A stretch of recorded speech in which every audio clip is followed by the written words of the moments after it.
মা সরস্বতীর অবয়ব তো নিশ্চয়ই দেখেছেন আমরা, এবং প্রত্যেকেই দেখি। মা সরস্বতী যদি আমরা বৈদিক রূপ দেখি, সেটা হচ্ছে মায়ের 4টি হাত।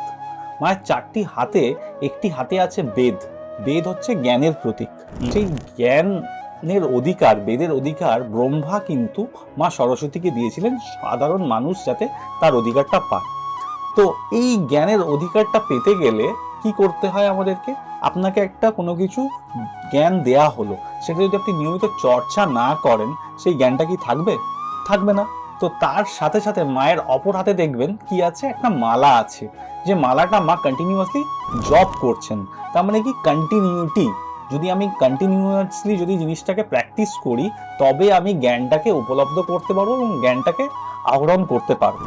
এরপরে যদি দেখি সেকেন্ড, মায়ের যে 2টি হাত, মা 2টি হাত দিয়ে বীণা বাজাচ্ছেন। তো বীণা থেকে কি উৎপন্ন হয়?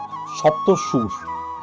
যে কোনো জিনিস, ভালো কিছু সৃষ্টি করতে গেলে আপনার যেটা দরকার সেটা হচ্ছে সর্বস্ব দিয়ে চেষ্টা করতে হয়। দেখুন, তিনি তো দেবী, তিনি 2 হাত দিয়ে কেন বীণা বাজাবেন? ঠিক আছে, একটা হাত দিয়েও বাজাতে পারতেন। কিন্তু তিনি যেটা আমাদের জন্য বলতে চাইছেন, যে যদি কিছু ভালো সৃষ্টি করতে হয় তোমাকে, তবে কিন্তু তোমাকে সর্বস্ব দিয়ে চেষ্টাটা করতে হবে, নাহলে কিন্তু তুমি পাবে না।